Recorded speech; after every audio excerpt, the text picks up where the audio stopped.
the different types of directions are color coded. So your basic cues are going to be red, your silly or fun directions are going to be this turquoise color, the functional school related directions are going to be orange, and then your conditional cues are going to be purple.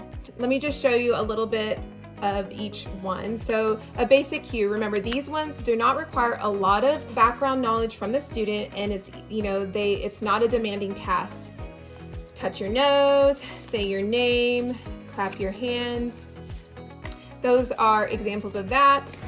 And then for the silly ones, just examples: flap your arms like a bird, hop like a bunny. These require a little bit more background knowledge, but they're still fun and non-demanding tasks. So the orange are the ones that are specific to things the children will be hearing in school. So push in your chair, draw a circle, point to a cover of a book, cut a piece of paper in half, point to something you write with, those type of things. So when you're doing these, obviously you're gonna wanna make sure you have everything you needed. But the cool thing about the cards, no matter what category it is, you can mix and match. So if you wanted to do a 2-step direction, pretend you're eating an ice cream or licking an ice cream cone and then touch your nose. And then of course you could also mix and match something from a different category of direction and make it a 3-step. Pretend you're licking an ice cream cone, touch your nose, and then push in a chair. So how I do this is I give the child the direction while they're looking at the visuals, and I see if they are able to perform it. And you can fade your cues by giving them the directions, letting them see it, and then taking them away.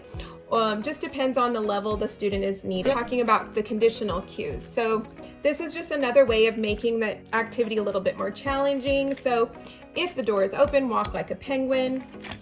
If the door is closed, hop on one foot.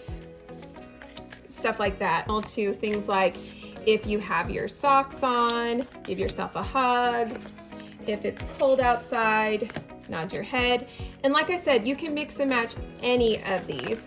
I also have before and after, so this also makes it a little bit more challenging, and it's something you kind of have to pre-teach to the kid. So, after you touch your elbow, touch your nose. So as you can see, you can mix and match and make these as difficult or as easy as you want. Obviously, the way I was showing you before is how you can use these for receptive language, listening skills, that type of thing, but you can also use these cards to work on expressive language. A really fun thing to do is let the children give you or the other children the directions, and they can use the visuals to cue them on what to say. So children who may have difficulty expressing all of the different directions can use these as a visual cue.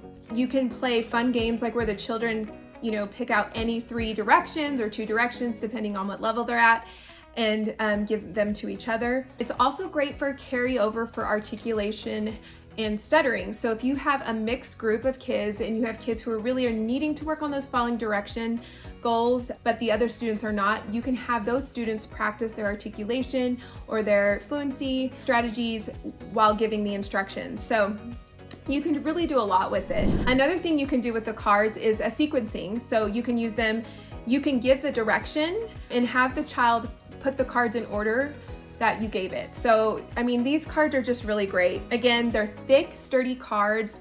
They have amazing images that are inclusive, and I really think you'll enjoy them. If you have any questions, feel free to reach out to me on Instagram. My handle is @pandaspeech, or you can email me at Mandy, M-A-N-D-I, @pandaspeechtherapy.com. Thanks.